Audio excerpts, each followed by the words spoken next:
So what I say to people is that they need to get a plant and they need to care for it before they have kids, because people see this like lifestyle that everyone has and they want it, right? They want a dog, they want a kid, and they think it's all going to be happy families. But the reality is that it's not as simple as just having a kid and everything is happy families. And I know, for example, my mum, she can't care for a plant. It always dies. She overwaters it or she underwaters it, and the plant ends up dying. So if you get a plant and you can nurture it and look after it and water it, make sure it's got all the right things that it needs, and you talk to the plant with love and care, because speaking to plants makes it grow. There's science behind how plants and life grows when you speak to it in a positive way, and how it will die if you speak to it in a negative way. Get a plant first, and if you can care for your plant, then have a kid, because too many people these days are having kids and they really don't know how to look after themselves, let alone a plant and a dog, let alone a kid. Yeah. Yeah. Do you want to know what my opinion is on that? Yeah, just talk. Yeah, I think like you're definitely right. I think often we go into this stereotyping of we do have to have kids at a certain age, we do have to have like a family at a certain age. But I think it comes more down to what what you are at your current situation. So let's say right now, I know that I like my family wants me to have like children, or wants me to have a family.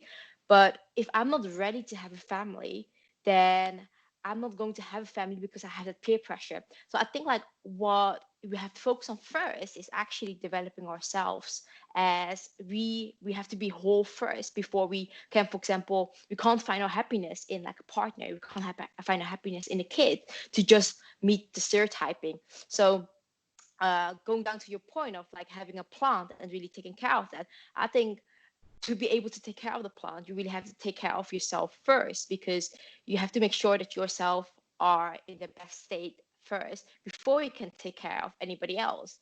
And going down to like development, I think like we continuously in development as well, which means that taking care of uh, kids or family or like a dog, and it all goes down to like how you are as yourself as a person, and you continuously developing. So you're definitely right. You can't really have kids if you can't really like take care of like a plant first, or take care of yourself first.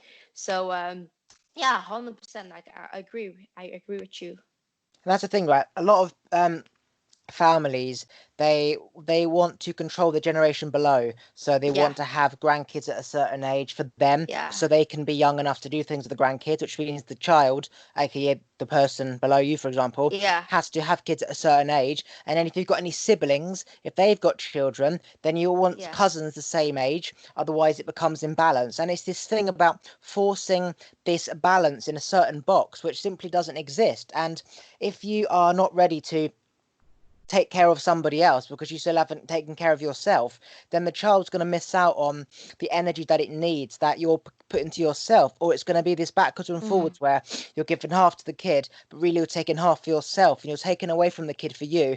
The kid's going to feel that energy imbalance, and it's going to cause him issues growing up, and it's ancestral patterns going down. For example, your grandparents' parents wanted them to have kids at a certain Hmm. age, and their grandparents wanted them Yeah. kids, and it just comes down. And unfortunately, it will just keep going down unless the pattern is stopped and it's killed, and it's stopped and it's understood like what's happening, and you push back, because you're only destroying the foundation below. Like the pressure you feel, the kids will have that pressure, and their kids will have that pressure. Because if all of their uncles and aunties, aka your brothers and sisters, are having kids at a certain age, then when they have kids, they're going to see, okay, well, all my cousins are this age and all my uncles are this age. I need to have kids at this age, so I'm the same age as everyone else, and everyone's feeling the same pressure. That's simply non-existent. It's all made up. And unfortunately, Asian lifestyle, I'm half Singapore, we feel a Hmm. lot of pressure from people above. English people, it's just like get on and do what you fuck you want. But a lot of Indian families, Yeah. cultural, like Western people, they all feel the pressure from the generation below, and they put you Yeah. into this trap of being a certain way because they had it from their parents. And it's not right or wrong, it's just what they've always known. But you've got to push back. Yeah. Otherwise, the pattern just rolls on. Yeah, yeah, no, you're 100% right. Like I know how that feels because my parents are Chinese, And especially as a woman living in a Western culture, I know in China itself, they have this term called leftover women that are like over an age of 30 that are not married yet because they have been focusing on their career, they have been focusing on themselves first. And being classified as a leftover woman means that this woman is not as desirable. They are classified by their peers as somebody that has some issues with their life because they are not married by a certain age. But that comes down to like their parents, like what traditionally was accepted. Because my mom married at the age of 18, had children when she was like 19. But now everything is so different. Like people have been involving, people want to like focus on themselves first and then feed into like next generation. Because if you really think about it, like if you are at the age of 18 or 19, what do you know? You haven't really seen anything in life. And what I find like so beautiful right now is I went to like a journey of like really self-development. Who am I as a person? And now who do I want to develop as my next generation? Because if I know what I want to be as a person myself and be whole and complete, I know how the best way is to kind of like bring up my children to be 100% themselves, to do like passions and pursue um, things they love. Because we are at this age of now, like I think right now we are all like into like self-development, personal development. And it's amazing because this kind of like right now you can like find something that you love to do and make it your like everyday life. And this is something that I would love to like pass to like the next generation, not even like my own children, but like my nieces, my cousins, everybody that is asking like what do I want to do when I grow up. I will not say like, oh, you have to be like a lawyer, you have to like study finance because that's where the money is made. Who actually wants to do like finance? It's just all about numbers, right? It just blocks us like, okay, if you study finance, you have a secure job. But it doesn't mean that you are literally like happy in your life just because you're making money. Because money doesn't make you happy. What makes you happy is doing things you love, building amazing relationships, giving back to the community. And that's like what you should focus on rather than like chasing for the money, because money will come as long as you do things out of passion. So I think like the pressure of having expectations from like family, especially like Asian family, like Chinese family, they have to certain certain boxes that you have to like cooperate in, right? I'm the youngest. I am now 31 years old, and for everybody else, like my aunties, my mom, they think there's something wrong with me, but there is nothing wrong with me at all. Like I know, I don't think, I know for a fact that I'm much happier than any person in my family, just because I've been on the journey of like what is real happiness. And happiness comes doesn't come from like external factors. It doesn't come from money. It doesn't come from like your family meeting that expectation. Happiness comes from like what I classify as happiness, and happiness comes from self-love. And self-love is something that you can only find in yourself and nowhere else. So I I just really think there are no boxes for me, because growth happens outside of your comfort zone, outside of yourself, outside of the known. And that is where growth is. And that is where you're going to find your true potential, your passion, your love, your everything. So yeah, like 100% agree. Like those patterns, traditions, it's something that is really old school. Yeah, so that's the thing, you see, is that we are the first generation that has been given everything from the generation before. Our parents, Mm, our grandparents' parents, they all had to yeah. literally work themselves to, otherwise they would die. Essentially, an animal, if it doesn't migrate to find food, it will die. We're the first generation where our parents are doing everything for us, sacrificing them. All the generations before, they're all trying to survive basically. So now the pattern has changed where Mm, you can't, it's not just rolling anymore. It's like if you were gay, say 50 years ago, you'll be kicked out of the house. You'd be like isolated. That's a no-no. But now it's more accepting. So you can't still be hating on gay people and like it was 50 years ago, because patterns have changed, society has changed. You have to adapt. It's almost like if the weather's mm, changed, you have to migrate. And what we all do is we have a house, and when winter comes, we just buy log firewood. So we stay in a cold place, and we're here. because we've got heat, but really we should have migrated. So our our parents are the last generation of having to essentially struggle, and all they see is their parents pushing it down and saying you must do this because everyone else did that. In their day, everyone around them, friends and family, school friends, neighbours, all feel the same pressures and they all have kids, all get the same type of job. For the first time ever, our generation, it's flipped. It's been going down, down, down, down, down. Now it's starting to go up. It's almost like a car has been pushed down a hill, and and how do you stop that car from going further and further and further? And the answer is Mm, that you have to essentially go behind the car, tie it to a lamppost or a rock so it stops halfway. And that is the same as teaching our parents what is going on. They see it as you're being an awkward child, they see it as you're rebelling, something's wrong with you, why can't you be normal? Like I was the same. I flipped it. My parents were just like, why couldn't you be normal? Why have you got to be like this? Why couldn't you get a normal job? Why have you not got a girlfriend? Why couldn't you move out? I knew they would never understand me just pushing back and saying, I am normal. You don't understand. They don't understand. You have to teach them. So you have to, as I said, go mm, behind the car, aka sit our parents down and say to them, look, I understand that cousin, uncle, nephew, whatever are doing this. yeah, I understand that our grandparents would have pushed us into doing this. Life has changed. Everything is online these days. You can't just make a shop, make a business. It's not the same. Look how many companies have gone mm, bust around the world because of like the COVID situation. Life isn't the same as it was for you, Papa and Mama. So you have to understand that circumstances are different. Now, I know you want what's best for me, but you need to understand that my happiness comes first. And you say to them, do you want me to be happy? It's almost like you need to explain to them that you need to become on the same page. That they need yeah, to feel your pain and emotion. If they can't feel pain and yeah, emotion, they naturally want to nurture and protect as parents, not knowing that you are a parent up until 18 and I'm not a child anymore. So now I have to find my own way. But parents, they see themselves as the parent forever, even though wisdom mm, doesn't mean that, even though wisdom is all ages, like a fucking 70 yeah, year old could be more wise than an 80-year-old man. So you have to teach your yeah, parents, say, look, life has changed. If you want me to be happy, I need to do this. And you have to teach them that life isn't the same until they surrender and accept, essentially like the child's gay, for example. Look, Dad, I know that we're all Christian and God says you can't be gay, but you want me to be happy, right? Yes. Well, I love this person who's a man. Do you look? I'm happy. I'm really happy, Dad.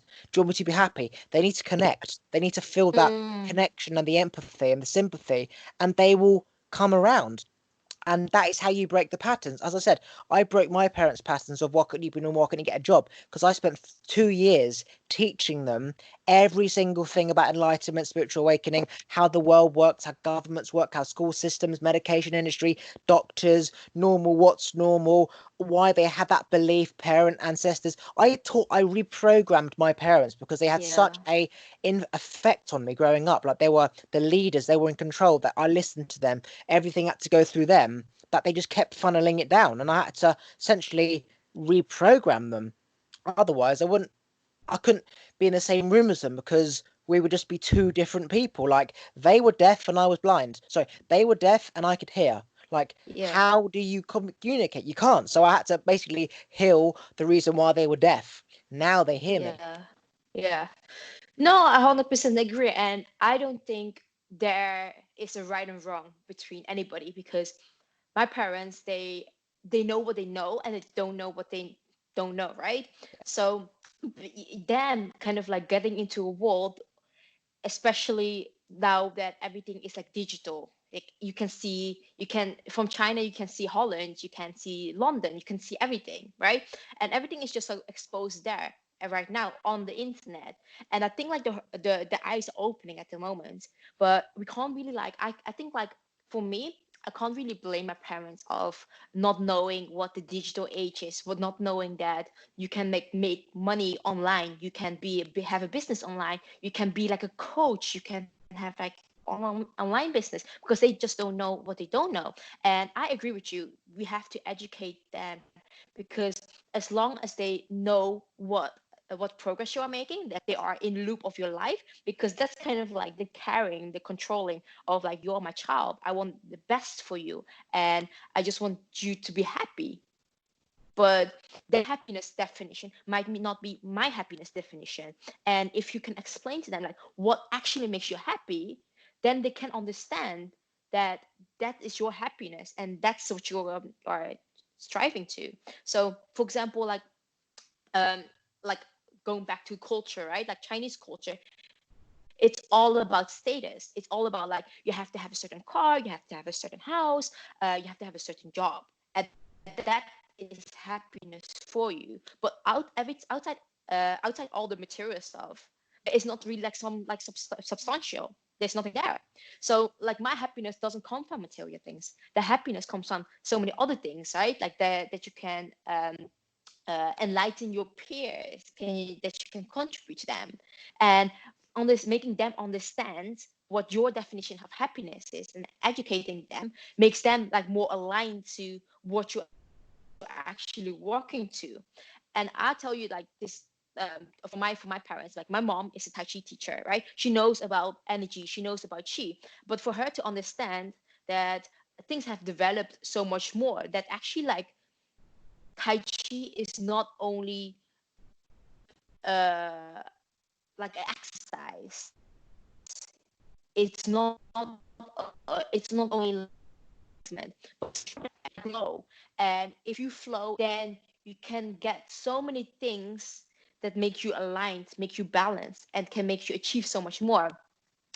I will tell you, for example, I love dancing, and dancing is something for me that explores my creativity. It makes me grounded. It makes me like expand. It's like meditation for me. My dad could not understand for a very, very long time that I love dancing. And after school, I was going to dance for 3 hours every single day, except for the weekends. But that's what my drive came from, because dance for me is not movement only, it's not exercise, it's so much more. It's creativity, it's learning, constantly developing yourself, pushing out boundaries, pushing yourself, pushing your capability, and perfect it, and then you still not perfect it. So it all starts with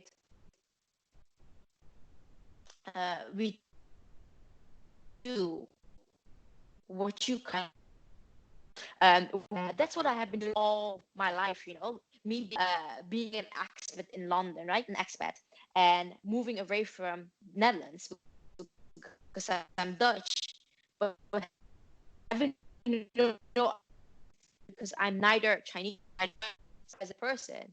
And that's why I think it's so important right now that you have personal brand that is so solid, like an identity who you are as a person. And it's not bound to like what your culture is. It's not about to like who your parents are. It's not about like where you're from or where you've grown up or what your education is. It's who you are as a person and what your beliefs are and what your norms and values are. And that is, for me, that is like enlightening for me. And enlightening just happened when I start to recognize that I'm stuck at the moment. I'm stuck. I have a good job. I did like my masters, like so many scholarships. I don't even have any debt. And I was like thinking, I'm stuck. But why do I feel stuck? Because is this not what life is about? Having a good job, working for one of the biggest companies? Is that not what life is about? And then you start thinking, and then you start finding answers on what is actually happiness, what actually fuels my body, what actually fuels my mind. And the knowledge that I got was out of books, but it was actually a lot about like the people around me and people around me that were also seeking for information. And those people were actually in my journey on becoming more open to what is happening around me, but is actually happening. It's nothing you and you can sense, you can smell it. And then you're going to start, okay, actually happiness for me is is what they say like in this book about happiness is the gap between your expectations and your reality. And if you don't meet your expectations, that means there is no happiness because your reality doesn't meet that. But what if there is no expectations? What if we can just flow with life and reach a goal that is even like more beautiful or even better than what you had in mind as your expectations. That's like flowing in life. And that's like how feeling like grounded, having like those four elements like fire, earth, wind, and water when you just flow in life. And then you reach so much more than you ever expected. And that goes down to like what people have like, this is my box and this is what I'm operating in. But you can't see like everything around that box because nobody's going around that box. But if you as a person are going around that box, go over many things and many ideas will be born outside of the comfort zone. And that's why I think for me, like, I don't want to operate in that box. And that's why I love dance because nothing is in boxes. When you make a mistake, you make a new dance move out of it. And that's life for me. That is life. You flow. And then when you go into the flow state, you like discover so many amazing things that you never thought of discovering before. That's like for me, that's actually the beauty in life. Yeah, that's the thing. Is that our parents only know what they knew growing up. And Yeah. when they growing up, there wasn't any phones, there wasn't technology, there wasn't really probably any TVs and radios back Mm, then, right? So and as you said, if they are doing the same thing they've been doing for the last 20 years, which is going to work, going on walks, making certain mm, foods, they don't yeah. know what's out there in the rest of the world.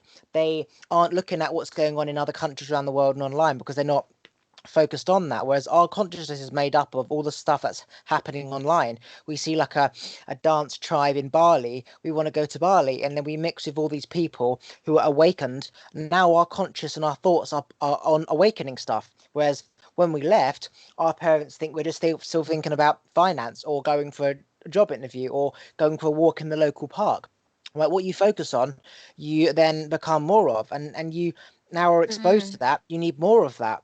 It's actually dangerous. Like online is good, but the bad side to the online is that we've been exposed to so much amazing stuff around the world that nothing is ever enough because there's always yeah. something better. Whereas back in our parents' days, they just had a one job at like finance, accountant, work at a pub, be a coach. It's simple. Choose one and then do it forever. So there is good and Mm, bad. Um, but what I would say to the parent situation is sit each parent down individually and just have a deep conversation with them. Now, I found that when my parents kept saying a certain way, I would always push back and try and teach them in an argument. And you can't teach them whilst having an argument because they just want to win. So you got to sit them down when they're least expecting it, one on one, and say, look, this is what's happening. I want to talk to you about what I'm doing in my life, but I feel that I can't because every time I tell you something, you get angry, and I love you and I don't want to get you to get angry because then I get angry and I get upset and you want what's best for me, and then I end up don't want to hurt your feelings, and so that's just the problem occurs over and over and over and over again. And eventually you have a one-on-one chat with each parent until you feel like they truly understand and get you, like you're heard. So you listen to mm, them, they hear you, you hear them, they listen to you. You say, Dad, tell me how it makes you feel, the fact that I'm not like your sister or your brother, and he's then heard. And then once each yeah. person's been heard, you now are willing to listen because you've both been heard. So you do that with your dad, then you do it with your mum, and then you bring them together because you're all on the same page. It's like having mum speaks Indian, you speak Chinese, your dad speaks Jamaican. You're all on different Yeah. languages, different pages. So you got to go to your mum, Yeah. teach her Chinese, go to your dad, teach him Chinese, then you Mm-hmm. sit down together and you all speak Chinese. I'm telling this experience that Yeah. you can't. I try to teach my parents, and they would bounce off each other. So I'd say, look, you don't understand. Life is like this. I was speaking to my mum, and then my dad would chip in and influence my mum, and then she'll see, he thinks he's thinking the same. You're wrong, so you can't. They gang up on you basically because they just want to be right rather than hear truth. So you Yeah. have to teach each individual person. So you now have established a rapport that you both get the purpose of this. Do the same to the other parent, and then when you bring them together, they won't. They will both understand you in a different way, and now you have this like threesome of knowledge and awareness and wisdom. And as you said, it's our job as enlightened beings not to punish the people who don't understand us, but to enlighten them with new knowledge that if they knew, they'd understand. But it's not their fault that they don't know it. It's not their fault. Like, it's so easy to respond negatively to a person who's being negative, Mm, but no. they don't understand. All they've known is negativity and to just argue and shout, and they don't know any different. And we are the ones who have the gift, who know about forgiveness and enlightenment and being positive. That's not their fault. They're still our parents, and we either want them in our life, we don't. And if we do, Yeah. we have to be happy, and they have to understand that in order for me to be in the same room as you, we've got to be on the same page. Otherwise, I'm not going to want to be here, which is not what I really want.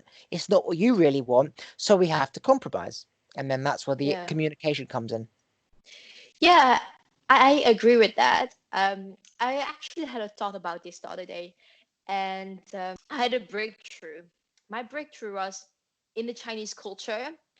What parents do, they basically say, Wei, I want you to go to school. I want you to get a job. And you don't just do that. So we are conditioned to not speak up. We don't are not conditioned to kind of like argue because what your parents say you do, you just execute, right? So that's why they always automatically go into this leader type of role. But right now, there is no leader type of role anymore because there are like different dynamics, right? My niece is 10 years old. She teaches my mom everything about the iPad because my mom doesn't know, right? So it's kind of like a dynamic of like we teach each other. It's not about what you say is necessarily right, but you have a different kind of opinion. And this is my opinion. And my breakthrough is as a Chinese person, I'm very open-minded. I'm very outspoken because I have my own opinion. And I had it for a very long time that I had a blockage of I could not express my opinion. And I was thinking, like, where is it coming from? And then I know that subconsciously it was coming from my childhood, that I had this belief in myself that I was maybe not good enough to have my own opinion. I was not good enough to choose my own directions because I was conditioned to kind of just follow. You can always follow, my parents are the leader and I'm also a follower, and I could not be a leader myself because I had that belief that I would be always be a follower until I had that breakthrough that I realized, why am I thinking that I'm not good enough? Then I realized it's conditioned subconsciously from like childhood, from when you are young. Because mind you, in the Western culture, it's not like that. Like people have their opinion and they will like because it's just like a conversation. There are some that's rude. I don't agree with that because you can always be respectful, but they are very conditioned to have their own opinion. But in my culture, it wasn't like that because that's like the traditional culture. You follow how it's led, right?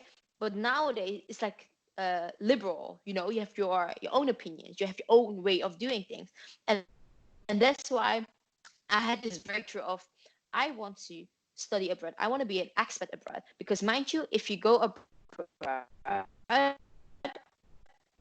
and you live growing, because don't you anyone have like influence of people that are familiar to you. You don't have like the support of your friends or the influence, because then you start to understand that you're growing outside of everybody's opinion around you.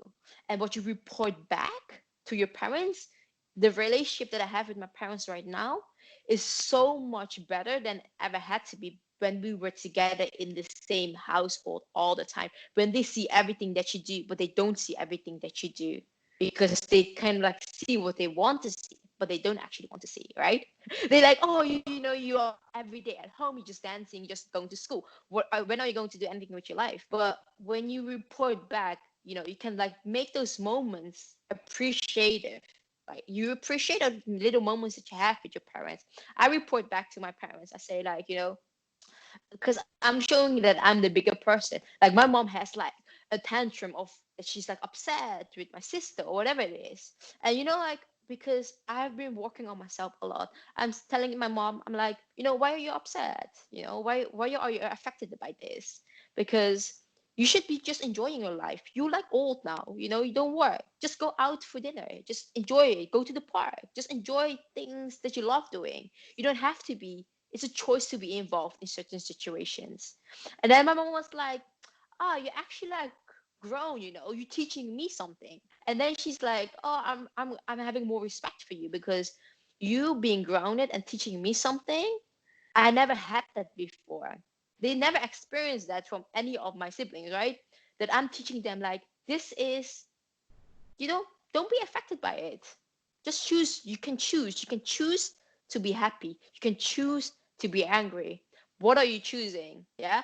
If it doesn't make you happy, just take a step away. Occupy you with so many things. There is a choice of things that you can do in life. So many things. Even like now we are in quarantine, yeah, self-isolated. People ask me like, you live by yourself, what are you doing? I'm like, I'm enjoying myself so much. I've been just doing 3 days of just dancing, pure dancing from day to night. And like I've been doing, like today I'm off. Today I'm off. I'm not working, and I actually have 4 days that I'm not doing anything. But at the same time, like I am really enjoying my life, spending that time by myself. Learning who I am as a person. And then, like when you are happy with who you are as a person, having those mantras, right? Uh, I feel like I'm still growing. What time then right now have you ever experienced before that everything around you is kind of like not moving, but you are moving yourself? Because it's always the opposite, right? Like you are standing still, everything around you is like moving so quickly. But right now, everything around you is kind of like still, but you as a person can grow so much more. And then when everything's open, you see that peak, that the top of the iceberg, when you kind of only see that part that people are actually the success of people they have been really rooting for it, they have doing like so much groundwork. And that's kind of like what we can establish right now when we are indoors. So I completely went to like a different direction, but I just felt that I had to, had to kind of like mention it. So yeah, I think I think everything with external factors should not really affect us if we feel that we have a strong identity ourselves. Yeah, that's very true. For the first time ever, outside is quiet and we are outside is quiet and we are like active, whereas normally it's the outside that's so active Yeah, and we are not quiet. So I get what you're fear of saying. missing out. Yeah, normally the Yeah, outside controls the inside, but right now there's nothing to do on the outside. So now we are yeah, forced to control the inside. Like we've got to yeah, find stuff to do rather than just going with the flow wherever everything is. Like if there's a concert, an event, you just go there like an autopilot. You never have time for yourself. You never have time to find who you are. And people are so bored that they now have literally time to find yeah, who they are. Like people don't appreciate silence. Like you're saying how you enjoy your company just doing nothing. No one ever has the opportunity to even begin to enjoy doing nothing. It's always I need to do something because that's all they've ever known. Doing nothing is really enjoyable. Like just going for a walk and finding a ladybird in the kitchen, like and looking at it and counting its spots, like that's all there is to life. Just being present and observing. Like people are always trying to do something else that they can't see, and that's why mm, a lot of people are unhappy because they're always chasing another high, which isn't. It doesn't really exist. It's all man-made, as you can see. Everything in life is man-made because everything's that's shut down is man-made. What the fuck are you yeah, gonna do? You're bored, nothing. So you're forced to like it's good to go to the pub and go to the cinema and do stuff because that's just what our life is now. Like take advantage of it, but you don't know when you're going to have to do nothing. So at least if you know who you are and you find the things you enjoy, walking, nature, painting and drawing and stuff, you've always got that as backup. And actually when you suddenly find yourself really wanting to do something, you won't force it to happen. You'll just surrender and be like, oh, if something happens, I'll do it. But I've always got my painting to do. And you start to really yeah, enjoy doing nothing. Like think about it when you're sitting down painting for like half an hour, you're silent, you're not really thinking, you're drawing, and you've had like essentially half an hour of meditation that you never, ever, yeah, ever would ever get to have. And mm, everything does a full circle, everything balances itself out. People are too dependent on everything else apart from themselves food, yeah, money, time, attention span. This is good for humans because you're now having time to yourself. Like, I love my partner because he's pissing me off all the time because you're in isolation with him. So now you might divorce them and find another person. You will see things about yourself that you don't realize because you now have the opportunity to, stuff that wouldn't really exist. So essentially, it's just everyone's semicircles attracting semicircles. Everyone's half moons. Now it's like people are becoming 3/4 moon, where they eventually will become a moon, and they will not put up with half moons anymore. They will only want a pure glowing Yeah. full moon or nothing at all. And eventually, because you are full moon, you won't want anything else, because when you have yourself, you don't seek anything else. So it's everyone's going from dependent to independent. Yeah. There's a rainbow through every storm, basically. Yeah. No, 100%. I think it's actually really interesting because I was telling you that I'm writing my book, and I was actually writing about this, about, that because everything is always moving around us, we have this fear of missing out, and we're always in action. We always want to do something. We always want to be in that pub, have all these conversations, and be out and about. Because then you can kind of like, I was in the cinema. I had a really, really nice weekend.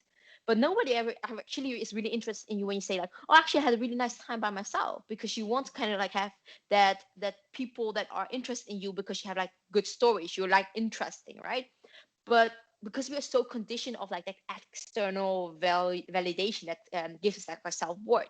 But when I was actually really thinking about what I'm doing indoors at the moment, is actually not even like in action. I'm not even in action, but I'm in action, if that makes sense. Because I'm not actioning things, but I'm listening. I'm listening and observing. I'm listening to, how do I feel today? What makes me feel good? Yeah. If something makes me feel good, I should do more about this. How do I observe things, right? Like if I feel my body, like how does it feel? And if I observe, like how is the weather like? If it's gray outside, how does it affect my mood?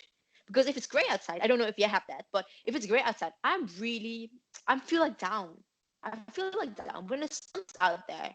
I feel like, oh, I'm happy, I'm alive. And you start observing things, and then you're actually studying yourself, because you are not in action externally, but you are in action when you active listen and you observe how you feel. So I'll tell you this. For example, I was reading a book about listening and observing, because we always feel like that we always have to talk. You're the center of the attention, and people love, and you kind of like feel like, oh, like people are listening to me. I get that validation. But actually, like the strength comes actually from listening and observing. So, for example, when you are out on a, you have like a girl and a guy together, um, you always feel like, oh, I want to tell my story because I want that person to find me like interesting, and I want to tell my entire story about my life. But if you have told your story, there's more to discover about you. Whereas the person that's listening is listening and he's observing, and you feel good because you have somebody that's listening to you and you feel like validated. Yeah. And that listener is actually better to respond to you because he's actually listened to you. The points that he's so much stronger because he was present and in the moment listening to you rather than be like in action. So when you are listening and really observing, you are better in terms of like how can you be in control of that situation and act on what you have observed and listened. So listening and observing is so much more powerful than being in action. And that's why it's so important right now being indoors. I'm actually so happy being indoors, right? Because we always have like these silent meditation retreats. I never really have to be in an actual silent room and getting like or listening and observation on point, because now we're going to discover what the demand is for people right now. People love online courses at the moment. People are doing education online. People are not going outside anymore to restaurants or doing physical. And if you really listen and observe, you can see what's actually going out there. And when you're agile and being able to adapt, you will thrive because you have listened and observed rather than doing but not getting any results. So doing for non-results having no results. So I think yeah, everything around you is now still at the moment, and for you it's so important to be now ahead of somebody else because you have the time to be listening and observing, if that makes sense. I've got about 5 minutes before I have to stop the call. So plug any website, social medias, just quickly, and then we'll continue for 5 minutes afterwards. So just say Okay, anything you cool. want to promote. All right. So you can find me on YouTube, Weiyi Official, Instagram, Weiyi Official, Weiyi, and then official. And my Facebook page is Weiyi. And then I also have written a book called Dateable Through Dance. So 9 Secrets to Happiness from a dancer's perspective. Um, so yeah, that's out quite soon, and it will be even more about the evolution of like dancing, flow, life, development. So yeah, those are actually the ones that you can find me on. Yeah, that's it. Right. So the thing about the happiness thing about in Yeah. action, like being sorry, hang on. The listening and observing is powerful because when you for example if you go through London, everyone's just rushing. What I love to do is I love to walk even slower, so it seems like time is sped up. So imagine I'm walking Mm. like at a certain pace and they are. If I walk slower, it seems like they're going quicker, but really I'm just walking slower. And you see everything just go past you. It's almost like in a film where they stand in the middle of Times Square and they speed up the cameras and you see everyone just zooming past.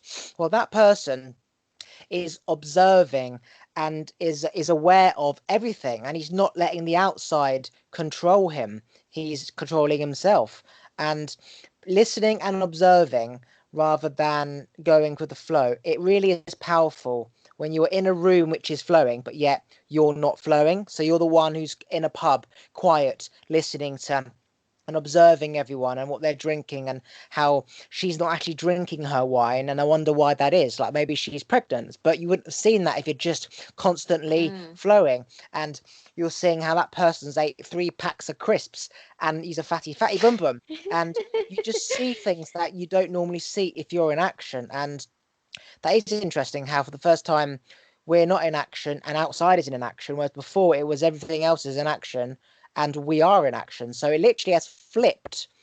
I mean, just looking at nature and animals and trees, you see it more, you appreciate it more because there's nothing else to look at. Like, I find myself looking at birds, just wow, I've never seen that bird before. Watching that bird sort of fly back and forwards and where's it going? You wouldn't have seen that before because you were always getting ready to go to the gym or getting to go to work or having to do something. Now it's just like, well, it's fuck all to do. I'm just going to watch that bird and see what it does. And then you realize that you've got a bird's nest in your loft that you didn't really know about because you're Mm. always thinking in your head about something, even though you're not physically doing something. You're just always in your head, like thinking, I need to do this, I need to do that. Yeah, it's it's an awakening. It literally is. Humans are awakening. And what I find amazing is that no matter what country you go to, no matter what country I speak to somebody on a podcast with, it seems to all be the same. Irrelevant to like culture and religion, everyone seems to be going through the same thing. That universal like pressure and the universal awakening for more. It is phenomenal. For the first time, you've got different cultures and tribes kind of agreeing on the same thing, whereas it's always been about your different tribe, your different culture, your different religion. It really is interesting. It's like the human consciousness is coming together aside from anything else. Like this flu can wipe out any human, relevant to religion, relevant to your gay, relevant to how much money you're earning. It's made everyone realize that culture, religion, it's all a nonsense. We're just human beings, and that's your belief, and that's okay. Um, because a little fucking flu that doesn't even you can't even see could literally wipe out everything, and so nothing matters anymore. We've taken everything for granted, like medicines, vaccines, food on your table. We've never had it like this where it's just gone, like just like that. Yeah, it's I don't think it's like completely gone in my opinion. I think it's just like we have to adapt to like a new normal, what they call, right? And the new normal is for me, I actually like the new normal. I know like a lot of people hate me when I say this, but I actually like the new normal because you're not always on the go, right? what you said, like living in the present, like living in the right now, and seeing things that you have never seen before, but they have always been there. That is something that we should appreciate in our life, and even with ourselves, right? Certain things, like me every day for right now, I have been doing exercise for 30 minutes in the morning every single day. And that is appreciation, and kind of like giving myself a shoulder tap that I've been doing that.